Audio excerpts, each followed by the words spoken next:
Good morning. आप लोगों का स्वागत है ठाकुर सर एकेडमी में। और मैं कुमार पीयूष आप लोगों को आज ये जो सिलेबस है इसके बारे में बता रहा हूँ। तो आज का सिलेबस क्या है? ये सिलेबस है बीएससी केमिस्ट्री सेमेस्टर 2 का, जिसमें हम लोग एमजेसी 2 और एमआईसी 2 के सिलेबस के बारे में डिस्कस करेंगे आज। जो हमारा सिलेबस क्या है, क्योंकि हमें इतनी जानकारी होनी चाहिए कि जब हम बीएससी का एग्ज़ाम देंगे तो हमें पढ़ना क्या है और कैसे पढ़ना है जिससे कि हमारा अच्छा एग्ज़ाम चले। तो देखिए, इसमें जो हम लोग बीएससी केमिस्ट्री के लिए बात कर रहे हैं उसमें सेमेस्टर 2 का एमजेसी 2 जो है और एमआईसी 2 है, इसका ज़रा हम लोग देख लेते हैं। तो एमजेसी है आपका ऑनर्स पेपर के लिए, जो व्यक्ति जो स्टूडेंट जो बच्चे ऑनर्स में केमिस्ट्री रखे हुए हैं उनके लिए ये एमजेसी 2 है। और जो सब्सिडरी पेपर है केमिस्ट्री में, कोई और मैथ रखे हैं या फिजिक्स रखे हैं तो उसके साथ सब्सिडरी में आपका जो पेपर है केमिस्ट्री का उसको हम लोग एमआईसी 2 बोलते हैं। तो यहाँ पर सबसे पहले हम लोग देख लेते हैं कि हम लोग किसके लिए बात कर रहे हैं। तो सबसे पहले हम लोग बात कर रहे हैं एमजेसी 2 के लिए। एमजेसी 2 में जो हमें पढ़ना है, दो चैप्टर है जिसको हम लोग बोलते हैं स्टेट ऑफ मैटर और दूसरा है आयनिक इक्विलिब्रियम। तो इसको टोटल अगर हम लोग देखें तो ये हमारा 4 यूनिट हो जा रहा है। 4 यूनिट में क्या है, तो हम सभी जानते हैं कि स्टेट ऑफ मैटर जो होता है,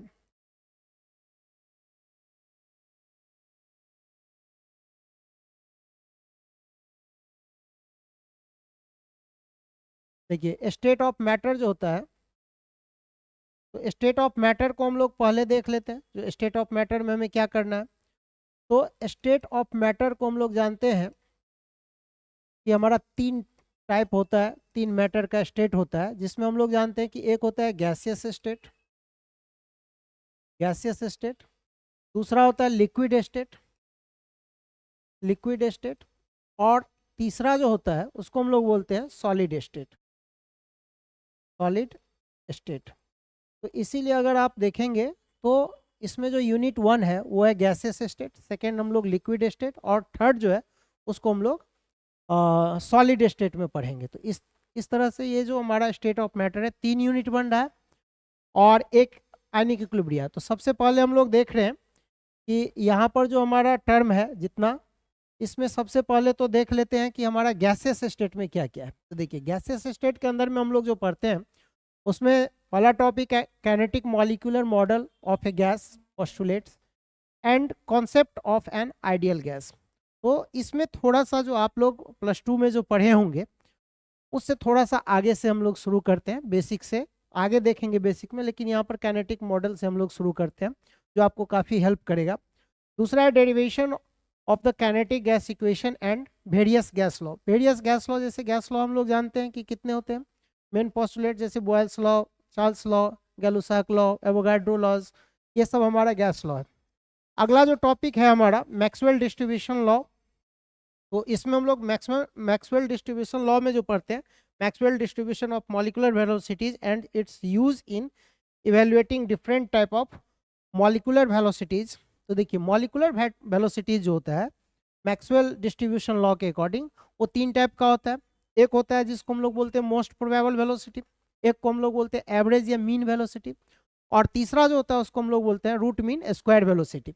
तो मैक्सवेल डिस्ट्रीब्यूशन लॉ जो है उसका जो Maxwell distribution of molecular velocities, उसमें सबसे पहला हमें क्या पढ़ना है, मोस्ट प्रोबेबल वेलोसिटीज, दूसरा एवरेज या इसको हम लोग मीन बोलते हैं। तो ये हो गया। और अगला जो तीसरा जो है उसको हम लोग बोलते हैं आरएमएस यानी रूट मीन स्क्वायर वेलोसिटी। ये हमारा 3 वेलोसिटी है जो मैक्सवेल डिस्ट्रीब्यूशन लॉ के अकॉर्डिंग हम लोग पढ़ते हैं। अगला जो है उसमें हमारा एवरेज काइनेटिक एनर्जी, जो काइनेटिक एनर्जी हम लोग कैलकुलेट करते हैं उसमें हम लोग एवरेज काइनेटिक एनर्जी पढ़ेंगे।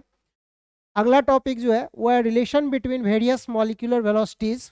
तो वेरियस मॉलिक्यूलर वेलोसिटीज कौन है, 3 तो हम लोग अभी देखें, जिसमें एक हमारा मोस्ट प्रोबेबल है, दूसरा एवरेज और तीसरा आरएमएस है, रूट मीन स्क्वायर। तो उसी का रिलेशनशिप जो कैसे हम इसको एक्सप्लेन कर सकते हैं, कैसे कोरिलेट कर सकते हैं, ये है। अगला जो टॉपिक है law of equipartition of energy, ये पढ़ेंगे। उसके बाद हम लोग degree of freedom and molecular basis of heat capacity. तो देखिए थोड़ा सा डिग्री ऑफ फ्रीडम टर्म को हम लोग, ये हीट कैपेसिटी यानी थोड़ा सा थर्मो का टॉपिक है उसके अकॉर्डिंग। तो ऐसे भी हम लोग जानते हैं कि अगर गैसेस स्टेट पढ़ेंगे तो हीट कैपेसिटी आएंगे ही, थर्मो का थोड़ा सा पार्ट आता ही है। अगला है विस्कोसिटीज ऑफ गैस, देखिए अब गैस का विस्कोसिटी तो जानते हैं प्रॉपर्टी होता है, जैसे इन जनरल लिक्विड में पढ़ते हैं तो हम लोग एग्जाम्पल लेते हैं, जैसे लुब्रिकेंट्स ले लेते हैं, मोबिल ले लेते हैं, या फिर हनी ले लेते हैं, केरोसिन लेते हैं, वाटर लेते हैं, उसका विस्कोसिटी हम लोग पढ़ते हैं। तो यहाँ पर हम लोग विस्कोसिटी ऑफ गैसेस पढ़ेंगे। अगला है coefficient of viscosity and it's dependence on temperature and pressure. अब है क्या कि इसका कोफिशिएंट क्या होता है विस्कोसिटी का, और ये टेम्परेचर और प्रेशर पर कैसे डिपेंड करता है, इसके बारे में हम लोग बात करेंगे। दूसरा है कोलिजन फ्रीक्वेंसी। अगला तो कोलिजन फ्रीक्वेंसी मतलब कि गैसेस मॉलिक्यूल जो हमारा कोलिजन करता है, कोलाइड करता है, जिसके बाद हम लोग काइनेटिक थ्योरी ऑफ गैसेस को हम लोग एक्सप्लेन करते हैं वहाँ से, इसीलिए इसको हम लोग पढ़ते हैं कोलिजन फ्रीक्वेंसी में। ठीक, अगला जो है आपका collision diameter and mean free path. Free path का तो मतलब ये होता है कि जैसे हम लोग अगर मीन फ्री पाथ हम लोग पढ़ रहे हैं तो डेफिनेटली जब हम इसको देखेंगे तो इसका मतलब है कि कोई भी कोलिजन करने के बाद पार्टिकल का पाथ जो होता है इंडिपेंडेंट हो जाता है कुछ शॉर्ट इंस्टेंट के लिए, इसीलिए इसको हम लोग बोलते हैं मीन फ्री पाथ। यानी मान लीजिए कि एक यहाँ से यहाँ गया, इसका पाथ ये हो गया, दूसरा का यहाँ से यहाँ गया, ये हो गया। तो इस तरीके से जो है ना, तो हम लोग जो देखते हैं तो इसको ऑन एवरेज हम लोग मीन में निकालते हैं, तो इसीलिए आप इसको देखेंगे कि इसको हम लोग मीन फ्री पाथ बोलते हैं। अगला जो है relationship between mean free path and coefficient of viscosity. अब एक तो फ्री पाथ है, मीन फ्री पाथ है, लेमडा से हम लोग रिप्रेजेंट करते हैं, और ये कोफिशिएंट ऑफ विस्कोसिटी को पाई से, इसका रिलेशनशिप। अगला है calculation of collision diameter sigma from coefficient of viscosity pi. अब हम लोग यहाँ से कोलिजन डायमीटर को जो कैलकुलेट करेंगे वो इस पाई से कैलकुलेट करेंगे।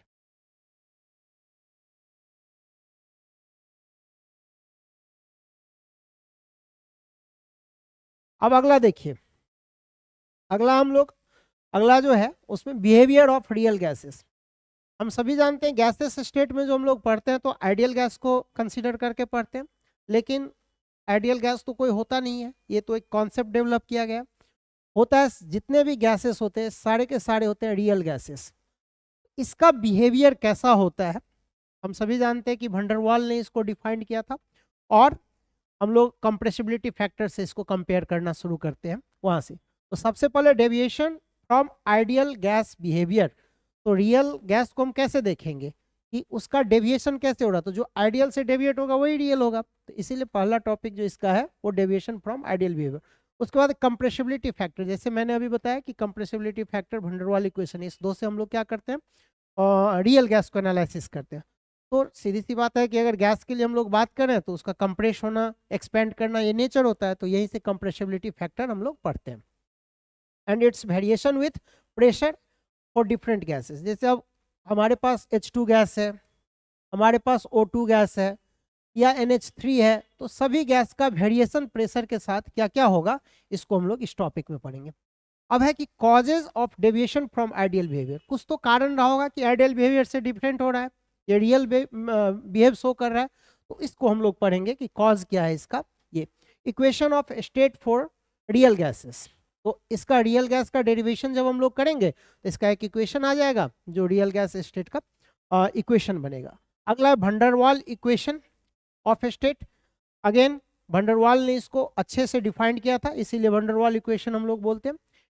It's deviation and application in explaining real gases behaviour. अब इसका हम लोग डेविएशन देखेंगे क्या डेविएशन है और इसका एप्लीकेशन क्या होगा, जिससे कि हम लोग रियल गैस के बिहेवियर को एक्सप्लेन कर सकते हैं। तो ये हमारा अगला टॉपिक है। नेक्स्ट जो हमारा सिलेबस का टॉपिक है उसको हम लोग बोलते हैं वीरियल कोफिशिएंट्स। तो वीरियल इक्वेशन से हम लोग देखते हैं वीरियल कोफिशिएंट 1, वीरियल कोफिशिएंट 2, 3, इस तरह से हम लोग शो ऑन पढ़ते हैं। तो ये हो गया। अगला जो है हमारा कैलकुलेशन ऑफ बॉयल्स टेम्परेचर। अब है क्या कि एक टेम्परेचर, बॉयल्स टेम्परेचर वो होता है जो ऐसा टेम्परेचर जिस टेम्परेचर पर हम लोग बॉयल्स लॉ को फॉलो करता है गैस, उसको हम लोग बॉयल्स टेम्परेचर बोलते हैं। तो कैलकुलेशन हम लोग उसको कर लेंगे।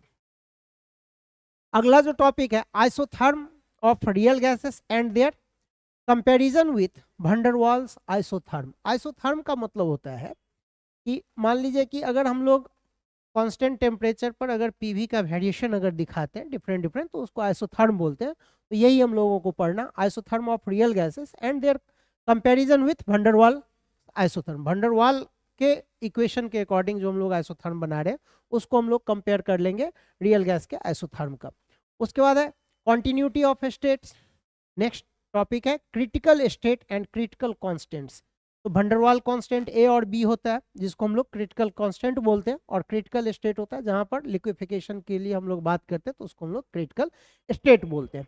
अब क्या है कि relation between critical constant and van der Waals constant, इसको भी हम लोग एक्सप्लेन कर लेंगे। अगला टॉपिक जो होगा हमारा इस सिलेबस के अंदर लॉ ऑफ करस्पॉन्डिंग स्टेट्स। तो इतना यहाँ तक हो गया।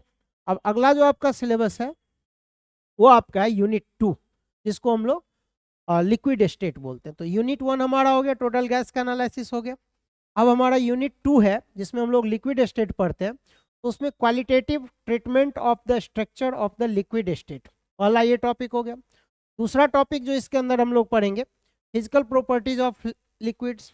फिजिकल प्रॉपर्टीज कहने का मतलब है जिस पोजीशन में वो फिजिकली प्रेजेंट होता है उसी को हम लोग फिजिकल प्रॉपर्टी, उसके साथ जो प्रॉपर्टीज हम लोग कैलकुलेशन करते हैं उसको हम लोग फिजिकल प्रॉपर्टीज कहते हैं। उसके बाद हो गया वेपर प्रेशर। डेफिनेटली अगर हम लोग उसको लिक्विड को वेपराइज करेंगे तो प्रेशर लगाएगा ही, तो उस केस में हम लोग वेपर प्रेशर पढ़ते हैं। अगला जो आपका टॉपिक है सिलेबस का वो है surface tension and coefficient of viscosity. देखिए सरफेस टेंशन के बारे में भी हम लोग बेसिक जानते हैं। अगर सरफेस को जो टच करता है उससे जो प्रेशर लगता है इसको हम लोग सरफेस टेंशन बोलते हैं, और उसका कोफिशिएंट ऑफ विस्कोसिटी पढ़ेंगे। अगला टॉपिक है उसका डिटर्मिनेशन हम लोग कैसे करेंगे, ये हो गया। उसका नेक्स्ट टॉपिक है explanation of cleansing action of detergent. हम लोग डिटर्जेंट जानते हैं और सोप जानते हैं दोनों में, तो उसका जो क्लींजिंग एक्शन होता है डिटर्जेंट का उसको हम कैसे पढ़ते हैं उसका explanation. Temperature variation of viscosity of liquids and comparison with that of gases. अब क्या है कि टेम्परेचर का वेरिएशन जो है विस्कोसिटी का, लिक्विड का विस्कोसिटी के साथ वो कैसे होगा, और इसका कंपेयर हम लोग गैस के साथ भी करेंगे। अगला जो आपका है वो है यूनिट 3, वो है सॉलिड स्टेट। तो थोड़ा सा आपको गैसियस स्टेट का जो यूनिट 1 का जो था उससे थोड़ा कम टॉपिक है। अब हमारा सॉलिड स्टेट। अब तीसरा जो यूनिट है सॉलिड स्टेट में nature of the solid, solid का कैसा नेचर है एक। सेकेंड है law of consistency of interfacial angles, ये हम लोग पढ़ लेंगे। उसका अगला है law of rational indices. Indices हम लोग डिफरेंट टाइप का पढ़ेंगे, इसमें भी हम लोग पढ़ेंगे रैशनल इंडिसेस। अब है मिलर इंडिसेस, तो एक डिफरेंट जो मैंने बोला था उसमें एक मिलर इंडिसेस भी है। अगला elementary ideas of symmetry. Symmetry का मतलब होता है कि दोनों ओर समान हो, जैसे आपका हाथ है, फिंगर है, एक मिरर रखिए और एक दूसरे को देखिए, इसको हम लोग सिमेट्री के को कैलकुलेशन करते हैं। तो इसमें हम लोग क्या देखते हैं कि एलिमेंट्री आइडियाज ऑफ सिमेट्री। अगला है symmetry elements and symmetry operations, इससे रिलेटेड है। नेक्स्ट टॉपिक जो होगा qualitative ideas of points and space group. अब qualitative ideas of point dot, जो हम लोग किसी पॉइंट को डिफाइन करेंगे, वर्ड को डिफाइन करेंगे, एटम्स को डिफाइन करेंगे, उसके बारे में हम लोग पढ़ लेते हैं। 7 क्रिस्टल, 7 सिस्टम होता है, क्रिस्टल का 7 टाइप का क्रिस्टल होता है, एंड 14 ब्रेवियस लैटिसेस। अब इसका तो 7 सिस्टम होता है और 14 इसका ब्रेवियस लैटिसेस होता है। अगला टॉपिक हो जाएगा आपका एक्सरे डिफ्रैक्शन और ब्रैग्स लॉ। नेक्स्ट जो है a simple account of rotating crystal method and border pattern method. Next topic ये है सॉलिड स्टेट का, जो हम लोग उसका सिंपल अकाउंट ऑफ रोटेटिंग देखते हैं क्रिस्टल का क्या होता है, उसका बॉर्डर पैटर्न क्या होता है। और नेक्स्ट टॉपिक है analysis of border diffraction patterns of NaCl, CS, Cl and KCl। एक पर्टिकुलर एग्जांपल दे दिया गया है और उसके बारे में बोला जा रहा है कि आप इसका बॉर्डर डिफ्रैक्शन पैटर्न को डिस्कस कर दीजिए। ये हमारा ये था। अब अगला जो है आपका यूनिट 4 आयनिक इक्विलिब्रियम। इक्विलिब्रियम को जब आप +2 में पढ़ते होंगे, बहुत सिंपल है, आसान है। उसमें ये है कि इक्विलिब्रियम को हम लोग 2 पार्ट में डिवाइड कर लेते हैं, एक होता है केमिकल इक्विलिब्रियम और एक होता है आयनिक इक्विलिब्रियम। तो chemical equilibrium relatively ionic equilibrium में आ जाता है लॉ ऑफ मास एक्शन को अगर हम लोग देखते हैं तो। इसीलिए आयनिक इक्विलिब्रियम हमारा है। इसमें सबसे पहले यहाँ पर थोड़ा सा एरर है, strong electrolyte and weak electrolyte के बारे में हम लोग बात करते हैं। तो strong, moderate and weak electrolyte. अब इलेक्ट्रोलाइट किसको कहते हैं इसको डिफाइन करेंगे। तो इलेक्ट्रोलाइट क्या होता है, केमिकल स्पीसीज होता है, ये एसिड भी हो सकता है, बेस भी हो सकता है, साल्ट भी हो सकता है। उसमें कुछ स्ट्रांग होते हैं कुछ वीक होते हैं और कुछ मॉडरेट होते हैं। जैसे जो मॉडरेट होते हैं उसको एस्पायरिंगली सॉल्युबल सॉलिड बोलते हैं। स्ट्रॉन्ग का और वीक का तो हम लोग जान ही रहे हैं। तो इसको हम लोग देखते हैं कि इसको जब हम एक्वस सोल्यूशन में डिजॉल्व करते हैं तो इसका नेचर क्या होता है, कैसे हम डिफाइन करेंगे, इसके बारे में बात करते हैं।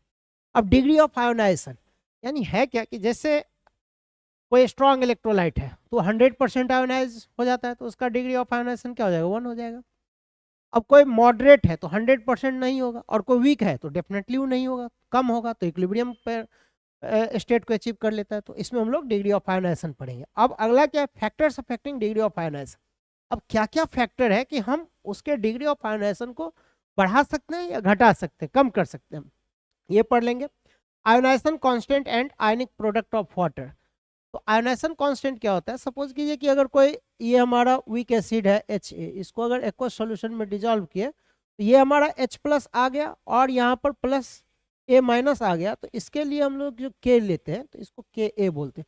ये कहलाएगा इस एसिड का आयोनाइजेशन कांस्टेंट। और वाटर को अगर एक्वस सॉल्यूशन में डिजॉल्व करते हैं तो आप कहेंगे कि वाटर को एक्वस सॉल्यूशन हो तो खुद लिक्विड है, लिक्विड अलग है, एक्वस सॉल्यूशन टर्म अलग आता है। हालांकि जब हम लोग पढ़ने लगते हैं और समझ जाते हैं तो वो सिमिलैरिटी लगता है, लेकिन एक्वस सॉल्यूशन में डिजॉल्व करते हैं तो इस केस में जो हमें H+ और +OH- आयन मिलता है, इसके लिए जो KW इक्वल टू हम लोग concentration of H+ into concentration of OH- जो लिखते हैं, इस टर्म को हम लोग बोलते हैं आयनिक प्रोडक्ट ऑफ वाटर। तो इसको भी हम लोग देख लेंगे। अब है ionization of weak acids and bases. Definitely जो इक्विलिब्रियम आता है वीक एसिड और वीक बेस पर ही आता है, स्ट्रॉन्ग पर इक्विलिब्रियम नहीं आता है। Dissociation constant of mono and diprotic acids. अब मोनो, डाइप्रोटिक और पॉलीप्रोटिक क्या होता है, एक तो हो जाता है मोनो और एक हो जाता है एंड पॉली। तो पॉली का मतलब है एक से ज्यादा, तो मोनो के अलावा जितना भी, डाई भी पॉली का ही है, लेकिन हम लोग दो ही पढ़ते हैं, एक मोनो और एक डाई पढ़ते हैं, वो भी पॉली में, ट्राई भी पढ़ते हैं। जैसे हमारा HCl है, एक एसिड मैंने ले लिया HCl, तो इसको अगर हम आयोनाइज करा तो H++ Cl- दिया, एक ही H+ आयन दिया तो मोनोप्रोटिक हो गया। अगर मैंने H2SO4 ले लिया, सपोज कर लो,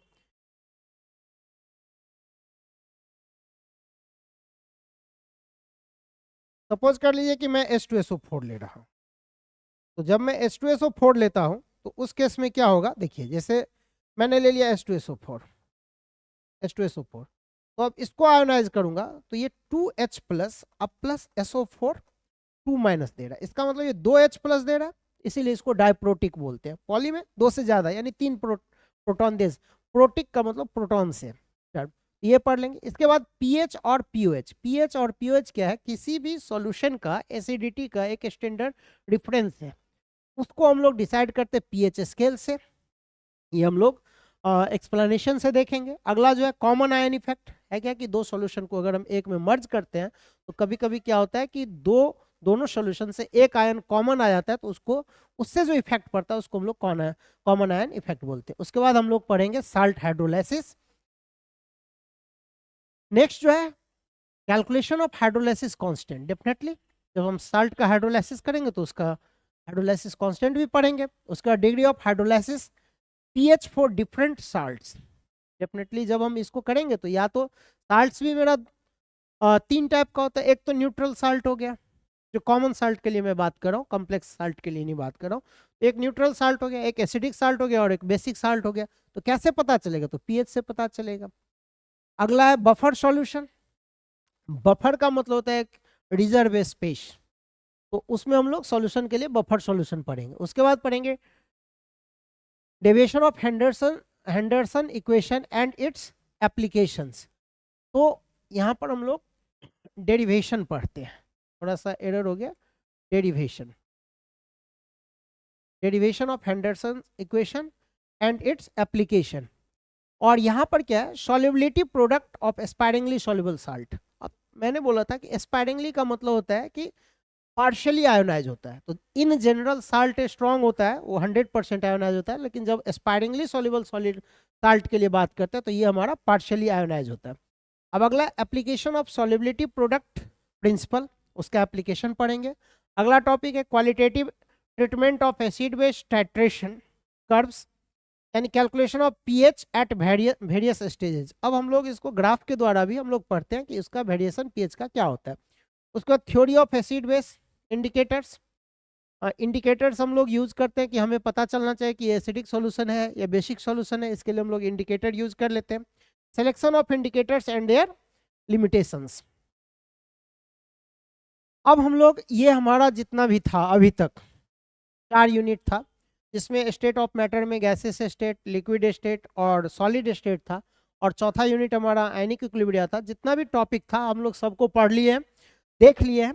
अब इसको ग्रेजुअली हम लोग पढ़ेंगे, टॉपिक वाइज यूनिट वाइज पढ़ेंगे। तो ये हमारा MJC 2 का सिलेबस था। अब हम लोग बात कर लेते हैं MIC 2 का। MIC 2 का जो यूनिट है उसमें भी 4 यूनिट है आपका। तो उसमें सबसे पहला यूनिट जो है वो है एटॉमिक स्ट्रक्चर। नाम से ही पता चल रहा है कि एटम का स्ट्रक्चर। उसमें सबसे पहला व्हाट इज क्वांटम मैकेनिक्स, इसको हम लोग श्रोडिंजर थ्योरी भी बोलते हैं क्वांटम मैकेनिक्स में। Time independent Schrödinger equation and meaning of various term in it. Definitely अभी मैंने बोला कि जैसे ही हम क्वांटम मैकेनिक्स में आएंगे एटॉमिक स्ट्रक्चर में, तो श्रोडिंजर इक्वेशन हमें पढ़ना ही होगा। इसी का हम लोग मीनिंग ऑफ वेरियस टर्म्स पढ़ेंगे। Significance of Sai and Sai to Sai square होता है, प्रिंट करने में दिक्कत हो गया।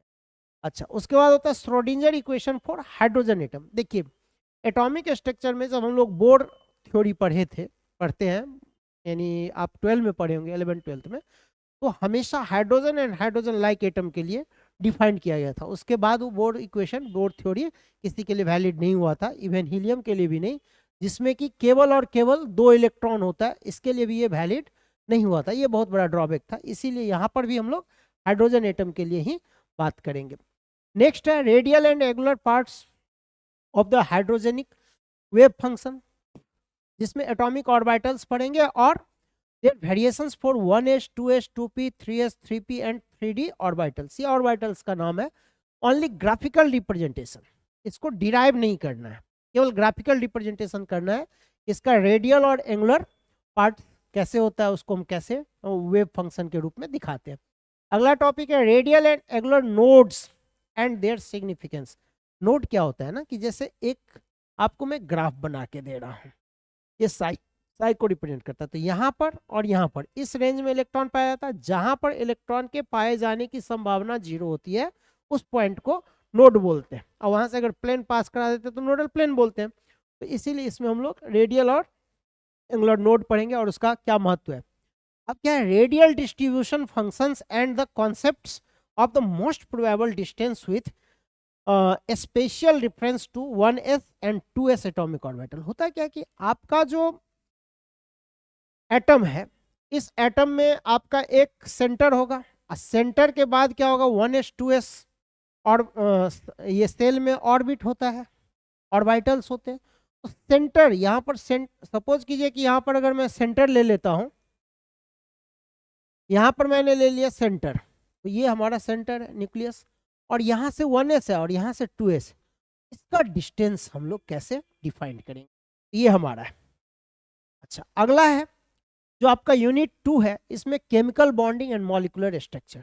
सीधी सी बात है कि अगर दो या दो से अधिक एटम बॉन्ड बनाएंगे तो मॉलिक्यूल बनेंगे, तो इसका स्ट्रक्चर तो केमिकल बॉन्डिंग, इसको हम लोग मॉलिक्यूलर ऑर्बिटल अप्रोच बोलते हैं। एम का मतलब मॉलिक्यूलर, ओ का मतलब ऑर्बिटल, तो मॉलिक्यूलर ऑर्बिटल अप्रोच बोलते हैं।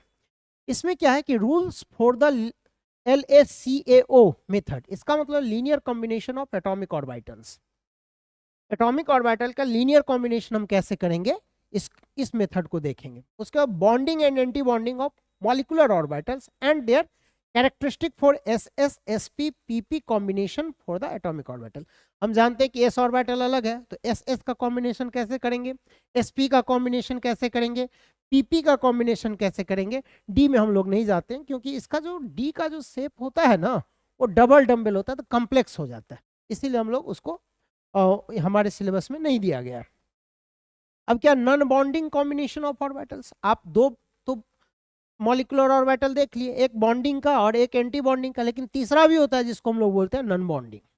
अब है कि molecular orbital treatment of homonuclear diatomic molecules of first and second periods including idea of sp mixing and heteronuclear diameter molecules such as CONO और NO प्लस। देखिए अब क्या है कि ये जो होमो का मतलब होता है कि सेम एटम से बनाओ, जैसे H2, जैसे N2, जैसे O2, इस तरह का उसका कॉम्बिनेशन देखेंगे। और हेट्रो का मतलब है कार्बन और ऑक्सीजन दो डिफरेंट डिफरेंट एटम है, तो इसके लिए इसी तरह से NO के लिए, इसी तरह से NO प्लस के लिए, CO प्लस के लिए, इस तरह से हम लोग उसका कॉम्बिनेशन देखेंगे।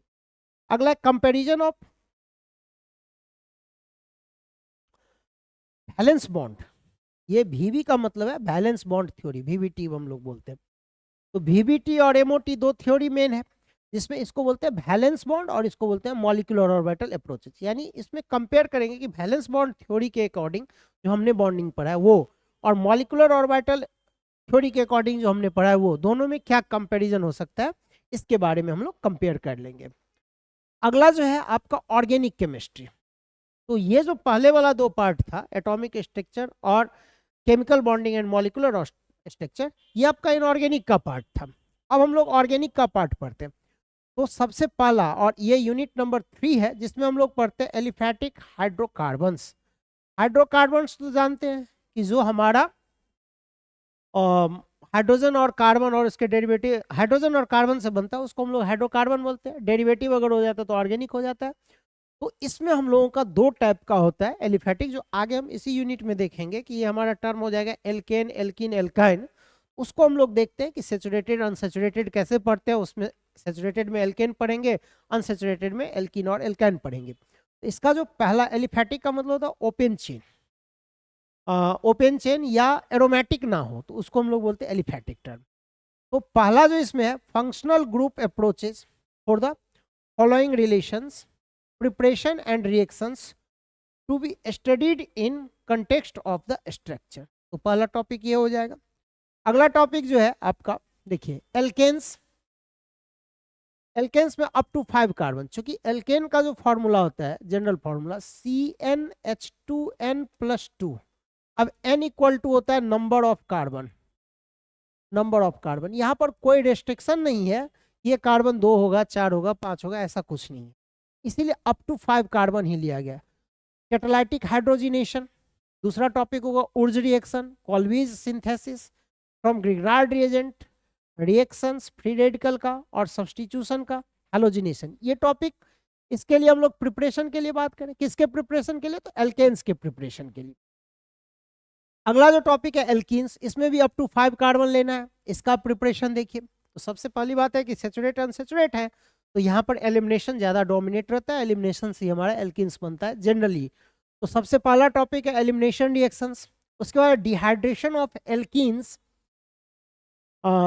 Alkenes and dehydrogenation of alkyl halide, Saytzeff rule इसको बोलते हैं। तो यहाँ पर टर्म हम लोग देखेंगे कि सेटजप रूल जब हम लोग पढ़ते हैं तो वहाँ पर एक टर्म आता है आपका कि मोड सब्स्टिट्यूटेड, लेस सब्स्टिट्यूटेड। उसमें थोड़ा सा आपको स्टीरियो केमिस्ट्री भी हम यूज़ करेंगे, थोड़ा सा नहीं, बहुत ज़्यादा। स्टीरियो केमिस्ट्री जो आप 11th-12th में पढ़े वही होगा, इससे एक्स्ट्रा नहीं होता। जैसे सिस एल्कीन्स, और क्या, partial catalytic hydrogenation and trans alkene, Birch reduction. तो यहाँ पर सिस और ट्रांस, वही हमने बोला स्टीरियो केमिस्ट्री यूज करेंगे, तो इसको पढ़ेंगे। उसके बाद उसका रिएक्शंस पढ़ेंगे। Cis addition alcoholic K M N O four and trans addition bromine, इसके साथ हम लोग पढ़ेंगे। अब क्या है कि अगला topic addition of HX, Markovnikov and anti Markovnikov addition हम लोग इसको बोलते हैं। तो इसके अकॉर्डिंग हम लोग अगला टॉपिक पढ़ेंगे। अब देखिए हाइड्रेशन है, हाइड्रेशन हम लोग पढ़ेंगे। उसका रिएक्शन में हम लोग ओजोनोलाइसिस पढ़ेंगे, ऑक्सीमर्क्यूरेशन, डीमर्क्यूरेशन पढ़ेंगे, और हाइड्रोकार्बोनेशन ऑक्सीडेशन पढ़ेंगे। इतना टॉपिक हमारा इसके लिए आ गया। अब जो अगला टॉपिक है आपका वो है एल्काइंस का। अगेन तो हम लोग जो एलिफैटिक हाइड्रोकार्बन में 3 पढ़े हैं, एल्केन, एल्कीन, एल्काइन। तो जिसमें मैंने 2 टाइप से बताया, सेचुरेटेड एल्केन होता है और अनसेचुरेटेड एल्कीन और एल्काइन होता है। इसमें भी अप टू 5 कार्बन ही पढ़ना है। जिसमें आप देखिए इसका मेथड ऑफ प्रिपरेशन, तो ये मेथड और ये मेथड आपका क्या प्रिपरेशन है, और नीचे जो है ना इसका रिएक्शंस है एल्काइन का। तो देखिए एसिटिलीन फ्रॉम, इसको हम लोग बोलते हैं carbide, calcium carbide, CaC2, and conversion into higher alkynes. तो यानी होता क्या कि जैसे आपका एल्काइन ये है CH, ट्रिपल बॉन्ड CH। अब इसको कन्वर्ट कर देते हैं हायर एल्काइन में, तो क्या करेंगे, एक कार्बन को कम से कम और ज्यादा जोड़ देंगे तो हमारा हायर हो गया। तो ये हमारा टर्म है। By dehalogenation of tetrahalides and dehalogenation of vicinal dihalides. Vicinal का मतलब होता है नजदीक में, साथ साथ, जैसे जेम और विश दो टर्म यूज होगा, तो जेमनल होता है कि अगल बगल, और विशनल का मतलब एक साथ। चलिए अब इसका रिएक्शन क्या होगा, तो formation of metal catalyse acetylide. अच्छा, अगला जो होगा addition of bromine and alkaline KMnO4। अगला रिएक्शन होगा ozonolysis, oxidation with hot alcoholic KMnO4 के साथ, अल्कलाइन KMnO4 के साथ हम लोग करेंगे। अब अगला देखिए, ये हमारा 3 यूनिट हो गया। अब चौथा यूनिट हम लोग देखते हैं कि हमारा गैसियस स्टेट है। तो गैसियस स्टेट जो MJC में जो आप देखें वही है टोटल MIC का भी। पहला टॉपिक है kinetic molecular model of gas postulates and concept of an ideal gas. दूसरा है derivation of the kinetic gas equation and various gas laws. फिर है Maxwell distribution of molecular velocities. 3 velocities है, RMS velocities, most probable velocities और average velocities. ये 3 velocities है। अगला आप देखिए relationship between various molecular velocities, definitely RMS, average और मोस्ट प्रोबेबल का रिलेशनशिप निकालेंगे। Law of equipartition of energy. अगला टॉपिक है degree of freedom and molecular basis of heat capacity, जो मैंने MJC के लिए भी बताया। फिर विस्कोसिटी ऑफ गैस, वही टर्म आ गया। फिर coefficient of viscosity and it's dependence on temperature and pressure, यानी विस्कोसिटी कोफिशिएंट क्या है और इसका टेम्परेचर और प्रेशर पर क्या इफेक्ट है या क्या डिपेंडेंस है, इसके लिए हम लोग बात कर लेते हैं। अगला है कोलिजन फ्रीक्वेंसी, ये भी हम लोग बात कर लेते हैं। Collision diameter and mean free path, इसके बाद अगला टॉपिक है। अब आप देखिए कि अगला जो इसका टर्म है वो है relation between mean free path lambda and coefficient of viscosity pi, gases state का गैस के लिए। और अगला जो टॉपिक है वो है calculation of collision diameter sigma from coefficient of viscosity pi. ये हमारा इतना यूनिट 4 का था। और अब अगला जो इसमें टॉपिक है behaviour of real gases. Again ideal gas से जो डिफरेंट अगर है तो हमारा क्या है, रियल गैस कहलाता है। तो deviation from ideal gas behaviour, compressibility factor. उसके बाद अगला है कि इसके साथ variation with pressure and different gases.